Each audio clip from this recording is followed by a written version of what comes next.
principle of locking things together. My hand, once I actually use kind of my index finger as like a bar and work everything off of that. Like it's always clamped on there. My finger always has like two calluses, one for like it covers 2 strings, sometimes 3 strings. Lock my hand on so that as it falls onto the bass, automatically you cover 4 frets with 4 fingers like that. So that's your standard position, always locked in there. Sometimes my thumb is on top, sometimes behind. I'm never sure which is really right or not. Pursuing that, would it be pretty useful to use a chromatic scale to develop your left hand? Yeah. What's a chromatic scale? No, 4 notes in a row. Okay. Yeah. Yeah, that's one thing that I do as an exercise. You can do that backwards, forwards, start it from the middle, out, or stagger it. Any configuration you can think of. But what I do basically is exercise my fingers so that any combination is worked out in exercise. And also I do exercising without my right hand sometimes, because you'll find if occasionally you do an exercise with just one hand independently, your right hand alone or left hand alone, if you watch your playing, sometimes you'll notice that your left hand will cover for your right and vice versa. You can focus maybe more as you separate them too. Yeah, I focus on who's doing what, whereas they cover for each other's mistakes, kind of. If your left hand is weak in an area, your right hand will kind of beef up the move there to make up for it. So what I try to do sometimes, not all the time because you'll lose your coordination between hands, but work on my left hand alone just to make sure I see what it's doing. You can feel the weak spots in it, especially when you do exercises like that are across, playing all those notes. I feel, this is definitely the weaker finger, so I definitely feel that. So I'll work on that across the neck, like that. And again, I play mostly in patterns, so this is the pattern, all 4 fingers across all 4 strings on 4 frets. Now you notice that when you're actually playing music, you're going to have to get up to stretch like that. Of course. You probably actually wouldn't, in most music you'd never stretch more than that, really, than 4. Then however many frets that is, 5 frets or whatever it is. That's where it comes into play how I actually, musically what I play. I've concentrated mostly, as we've been talking about what to play, because it's pretty much my philosophy. I'd rather not show people notes, show them the notes that, and scales. You can get that out of any book. Bach wrote it all down 100 years ago, 200 years ago, so there's really no point in me going over what scales, because I really don't know them anyway. But what I concentrate in mostly is just my hands and how they work, so that's kind of what the purpose of all this is. And the thing I do for my right hand is I basically do, in all my musical playing, there's only 3 patterns. I'm a pattern player, and there's only 3 patterns. The first pattern is 2 whole step. Whole step, whole step. The next pattern is a whole step and a half step. And the other pattern, third, next, is a half step and a whole step. So that's all 3 patterns of major scale. Right. So whenever you're playing a major scale, those 3 patterns will be in there. And so if you practice and exercise those 3 patterns in every conceivable manner on one string, it would stand to reason, theoretically, that you could eventually parlay that into being able to play any scale anywhere with fluidity. Covering all the modes and all the diatonic possibilities. Well, there you go with those music words again there. Diatonic meaning? Meaning just a normal 7-note scale, like a major scale. Yeah, generating all the modes that go with it. I'm not even kidding. I really don't know what that means. But I know I'll probably play some diatonic stuff Absolutely. here. No, I played some diatomaceous stuff here earlier. But what basically we're doing, here's the 2 patterns. I'll show how it works. Here's the 2 patterns. There's one of them. Right. That's the other one. Now whenever I do a scale, like a C major or G major scale, actually it only goes... Right, before you hit the octave. Right, but I'll extend it across all notes that I can play of that scale in that position. So that would include that F sharp.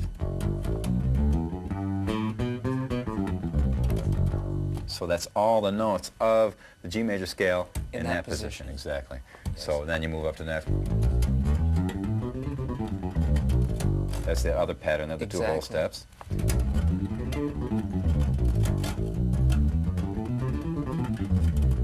It's all of that one.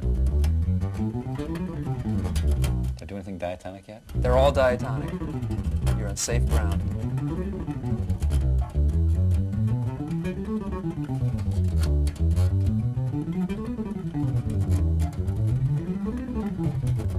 So And that's that back to an octave higher. Exactly. So if you notice, if you want to, whoever's watching this puts their tape in reverse, or whatever, only 3 patterns were included in all those. Right. Various groupings of those patterns, but they're all 2 whole step and a half step and a whole step. That's Exactly. all that there is. And it's funny that of all the music, all Western music, which is in basically a major scale, or even the minor key, which is a relative minor, I know Right. about that a little bit, Yeah. it's only those 3 patterns. Until you get into like harmonic minors and then With other the odd intervals in it. odd scales that Yes. that odd people probably think of. So What about your rocking on the bar technique that you use with your left rocking hand? on the bar thing, I used to do that when I was in an old band. We played in the bars and we'd always get out on the bar. And no, just kidding. Rocking on the bar technique. That sounds like something a band would do in a bar. But what we're actually referring to there is it's kind of a barring technique. So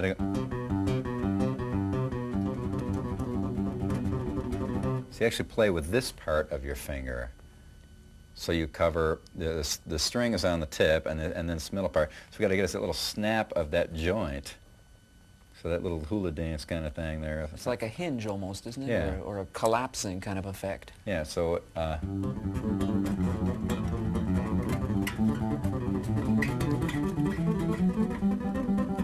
it's real handy to just get more notes. So again, economy of motion. So you're not moving and using fingers more than you have to, and you're getting the most out of the smallest amount of movement. And so, to use it. Look at, there's millions of notes coming out there, but it's like, there's hardly any movement. Actually, I want to do it.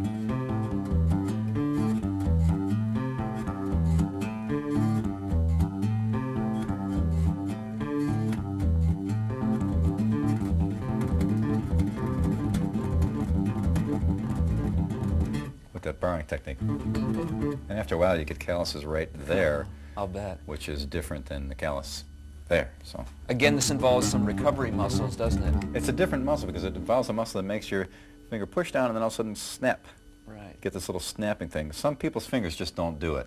Some people's fingers, I don't know, I guess maybe they do if they work on it long enough, but I've seen some people have a real hard time with it. But it's if you can do it, it's a real cool way to get, if you really get good at it, you can get so that snappy, you can actually hammer down with it without actually playing the note.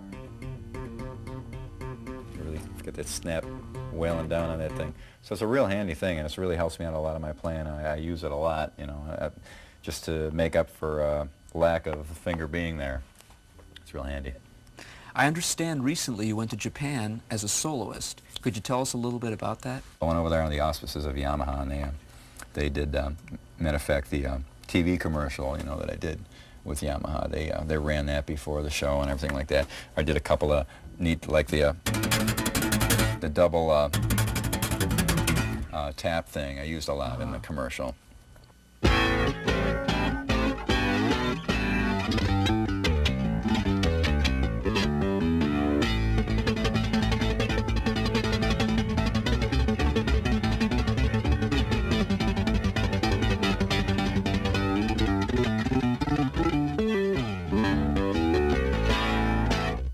Now let's turn it up.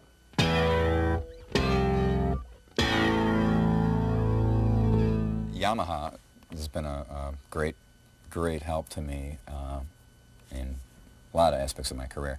And they sent me over to do some bass clinics, and it was really funny because, they do a lot of like jazz guys clinics, but they don't do too many rock or pop guys. So they didn't really know what to expect, and like the places were all like packed and everything, and it was really wild. Kids were screaming and yelling. So it was really cool to just go out there alone, no drums, no guitar, no vocals, no nothing. Just go out and play bass. Hey, look at that.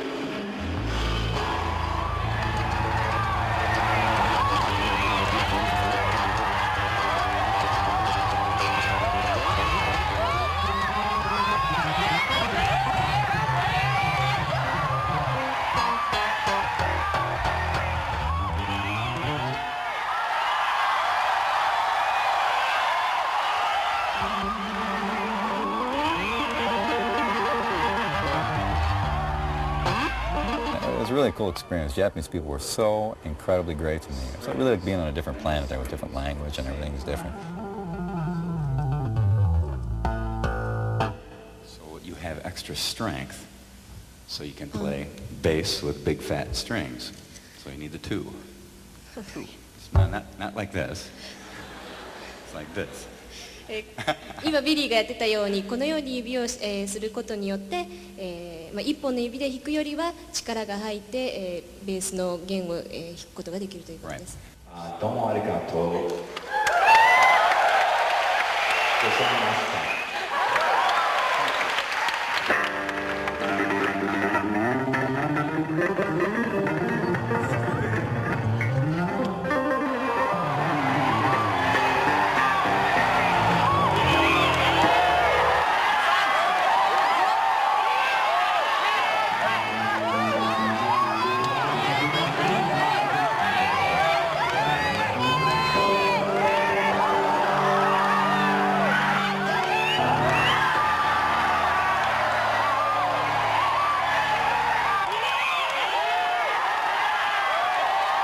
I think the interesting thing about Japanese audiences is they really appreciate that soul blues influence on music.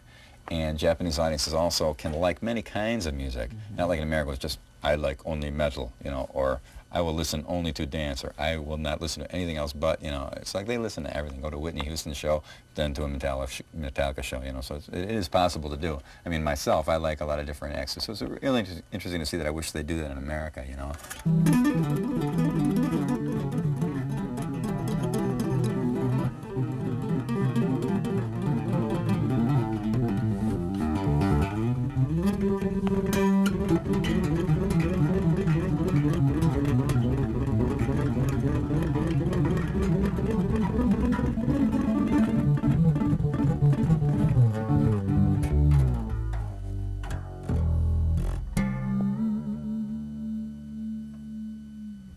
What about some of your double-handed techniques?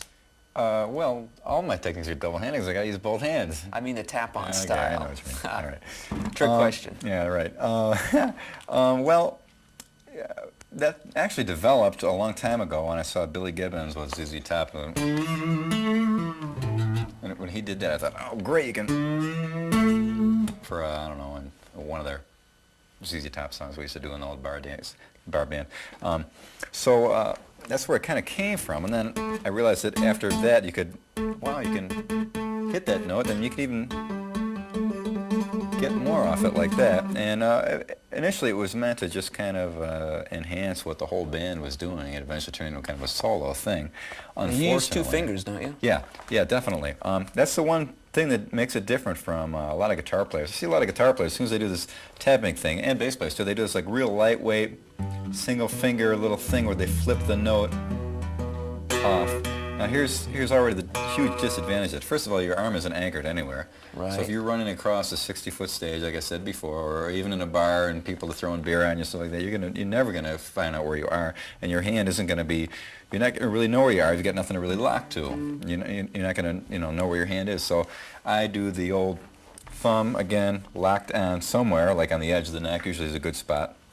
And also another thing I do, instead of just lightly doing it with one finger, the wrong way, which is down like that, that's just not a normal way for your hand to move. So clamp this finger down on top of it, because on bass, as I said before, it's a real strength instrument, and you really need a lot of strength to put as much into it as possible, so as much comes off of your instrument. You don't have to depend on your amp and all this electronic stuff to make your sound come out. You got to make things read loudly off the instrument itself alone. Physically. Yes, exactly. So the double finger really gives you a chance to knock it right off the neck if you want. Really gives you a chance to really hit down really hard. It gives you way more strength. I mean, if you try it against your hand, it's way more strength down like that. You're going to really need that strength to make it sound loud. So it doesn't slow you up at all. Now, when you do phrases like that, are you crossing fingers? Oh yeah, sometimes I'll get this finger behind. See, because it's all you're doing when you're tapping, for anybody that doesn't know about it, is, you know, if you're playing a line, you've got like these notes that you're playing. Well, you just move this finger in and play those notes for these fingers.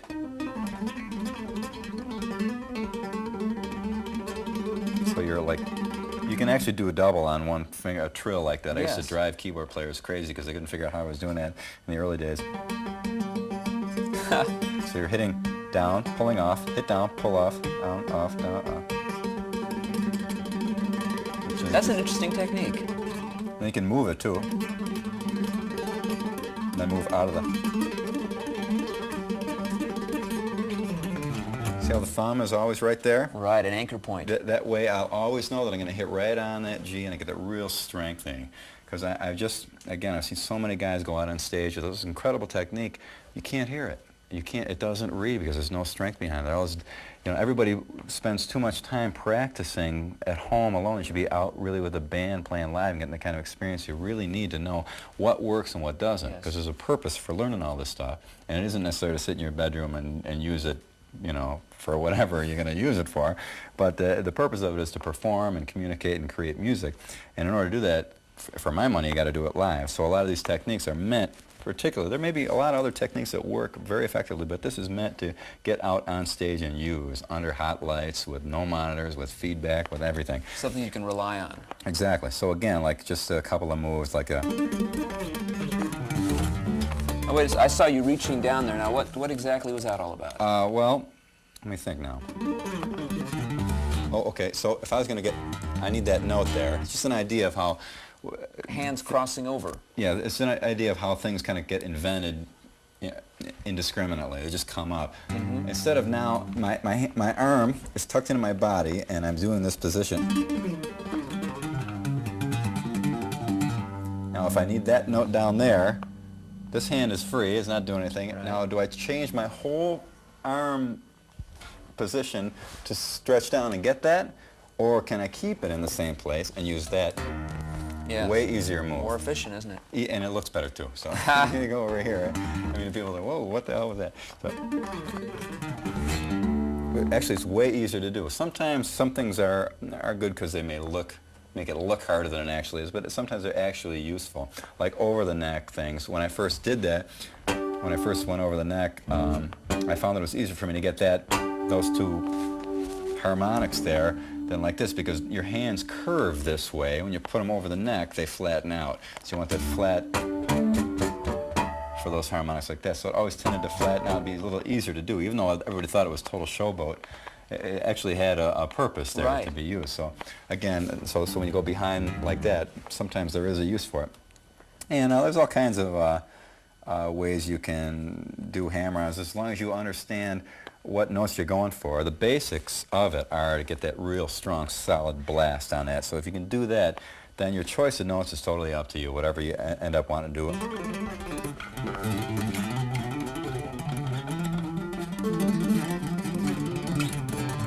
It's kind of a double. What's happening So there we're dealing adjacent strings? Yeah, we're dealing with a couple techniques in a row there. So what's happening when I pull off this finger, this string with this finger, because there's so much strength behind it, with that other finger on there, it hits the string underneath it and actually plays that note. So you actually Almost like a rake? Yeah, it is actually a rake, and it ends up as kind of a half rake, half hammer-on. So you're going to have to coin a word here. We don't want a raker-on or a hamake or whatever, or a ham-hock maybe. So you get this like flurry of notes. Sounds like almost like flamenco guitar. Or flamingo guitar. Then you have to do that on one leg though. So you get like, that's just kind of an inadvertent technique that comes from applying a lot of strength to your hands. And once you just, my whole purpose in a lot of my exercises and moves is just to create a machine out of my hands. So they do, you know, what they have to do on their own. And I can just kind of direct them from another spot in my mind, you know, so I don't have to really think about what I'm playing. Once all the exercises I show with the left hand and all the right hand stuff, once you build up your hands to a good machine, you can stop thinking about it, because when you think, when you're playing, as you probably well know, you're lost. So you're talking about learning your left hand patterns, your right hand patterns, and finally putting it all together to the point where you don't have to think about it. Yeah. As I said, when I found out all the things I was doing, it was only after I had actually done them for a long time that I actually sat down and figured out, oh, my finger's on the other side there. No wonder. Because naturally, when I'm playing live and the band is real loud, you can't hear anything, and I'm pressing out as hard, the natural thing you want to do is press harder. So out of nowhere, this finger just came around and started doing it like that. To the help And of it its assistance yeah, of the next door finger. neighbor, you might as well help him out, you know.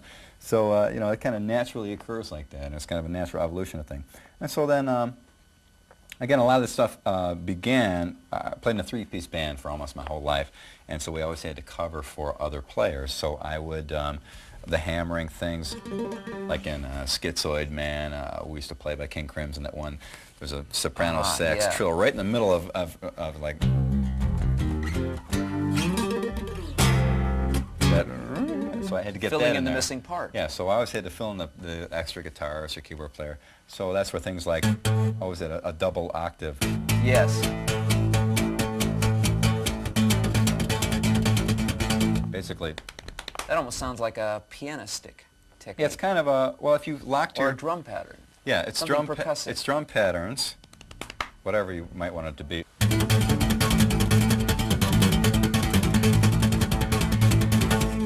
Well, it's basically just drum rudiments tapped down. Have you ever see a piano player when they do like octaves? Sure. They kind of lock their hand in that little octave thing so that their fingers will always hit.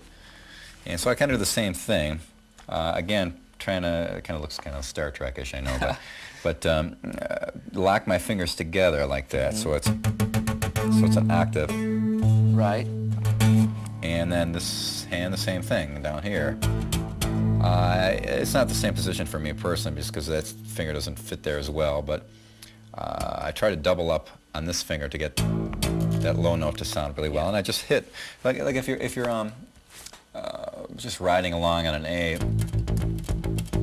Just straight ahead groove.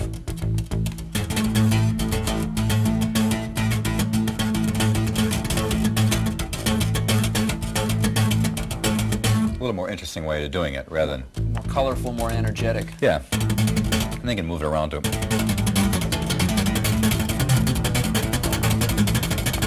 And any drum rudiment you end up doing.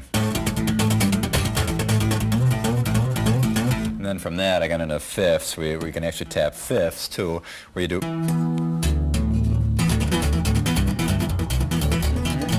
individually tap, and you can also individually tap the octaves too, in any kind of rhythmic pattern you can think of, and then you can get into all kinds of... Now, in that case, what's going on? Actually, it's just a E minor chord. So I take these two with that, and take these two outside ones. Aha! Break up the chord. Exactly. Now.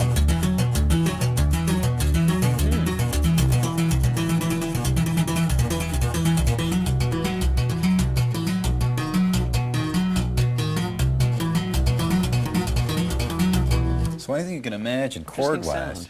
Yeah, anything you can imagine chord-wise, just in your mind split it up, and it's easy to experiment with. But again, rather than show you what notes to play, or try and have people, I mean, who wants to play the stuff I'm playing anyway? But rather than try and show you what notes to play, I'd much rather be able to show people how it is that's gotten, and let people use their own imagination to come up with their own moves and stuff. So if you understand the idea of that strength, the rhythmic thing, the attack, be able to hit down on the strings to get a good, good solid, keeping it on the neck at all times, of course.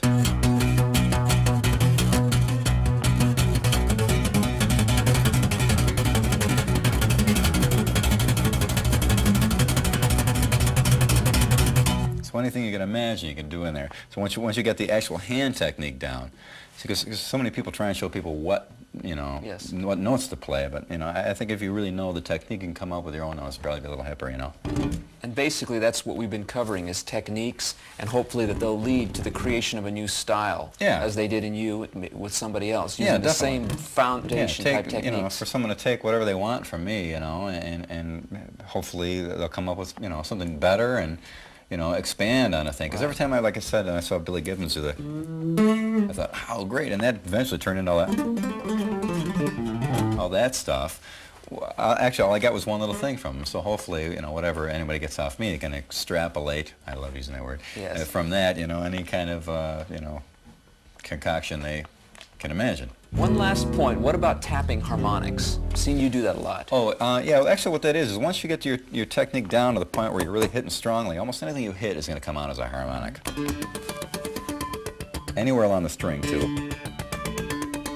In that case, you're playing the overtone series basically along the string, aren't you? Is that what that is? Tapping out the notes that would be the open harmonics? Yeah, I guess that is. That's actually a scale, I guess. It's right all along. So if you just hit the bass anywhere, there's a thing in a Eat 'em and Smile record, in Going Crazy. People always think, what in the world is that? Yeah, what was that? It's the simplest thing in the world. Just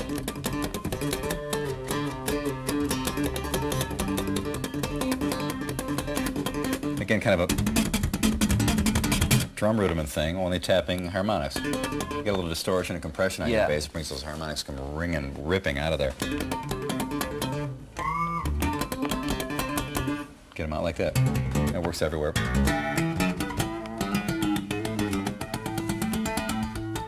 In addition to banging them out that way, you also do a pinch harmonic. Yeah, that thing I just did there. Again, that's a Billy Gibbons idea. I stole that from him. He's great. He's something, isn't he? Still is. Yeah, he sure is. I think he uses a peso or a quarter or something for a pick. Metallic. And so when the pick goes past the string, the soft part of his thumb touches it, and he gets the harmonic. So since I don't use a pick, and the only thing I have hard in my hands, well, you could do a lot with that, but I won't anyway. The only thing I have in my hands that I can use like that is my fingernails. So I use that as the pick with my soft part of my thumb up against it. So actually, if you want to, I don't know if you can see there now, I just get kind of a.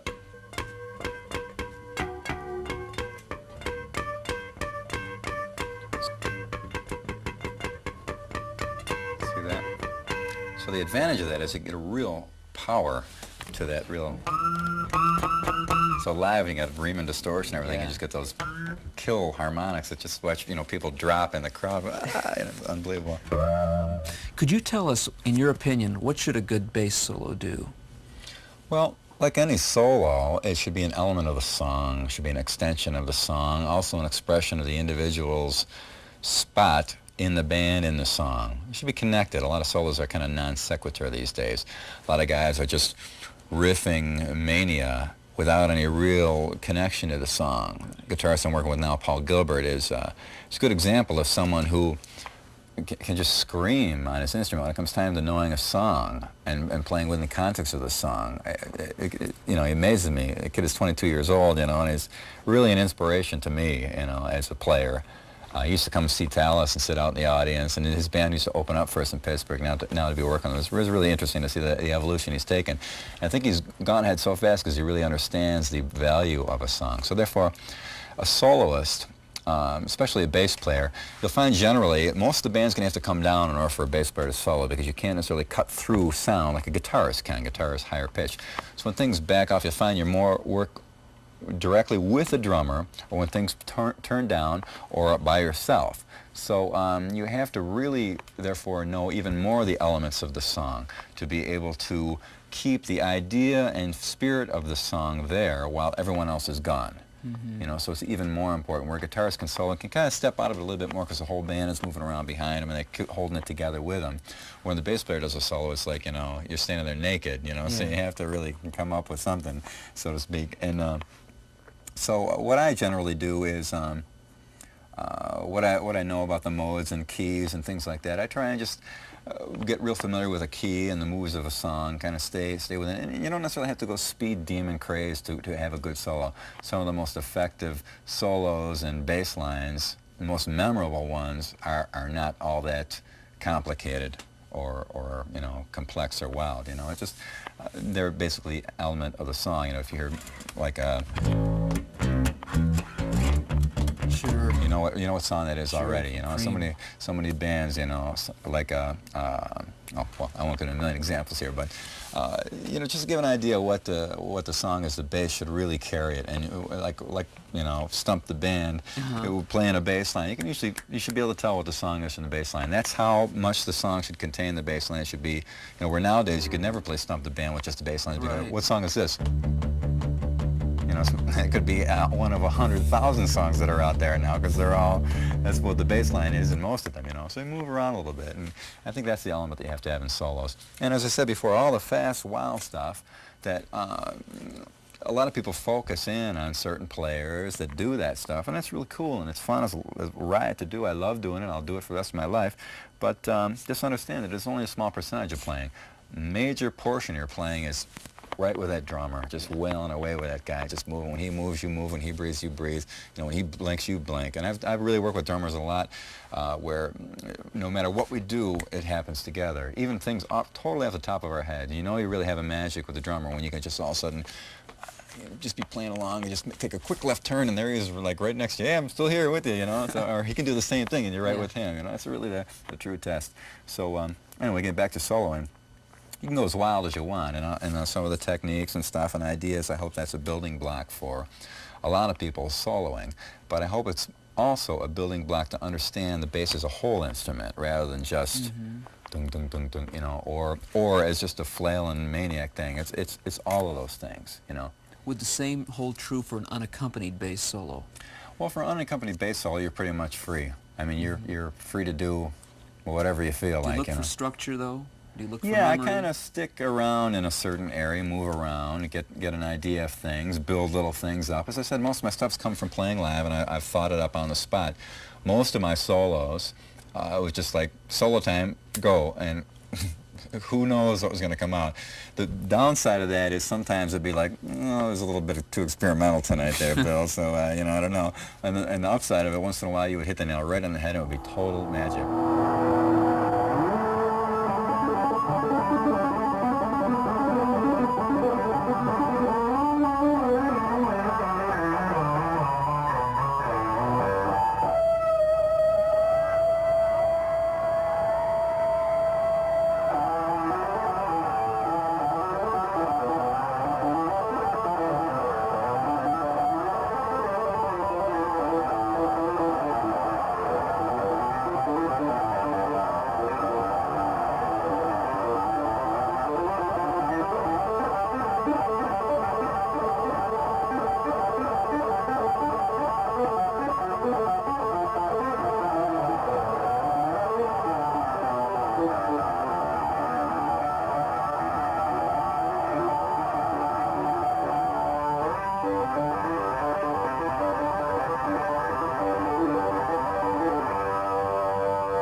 It's the challenge of, you know, going out on a limb and seeing if you can make it happen. But unaccompanied solos are great. But, you know, it depends on your audience and what kind of music you're doing. In a country and western band, I don't think you'd be doing too many unaccompanied bass solos, you know. You know, I don't think Whitney Houston's bass player would be doing unaccompanied bass, you know, like that. But, you know, in other kinds of music, that's the case. And if it's entertaining enough, you know, it can be valid. But I think bottom line is entertainment on it too, you know. And musical technique is underneath communication. Communication is first, technique comes second. So if you're communicating, you're doing it, no matter what your technique is.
One, two, three.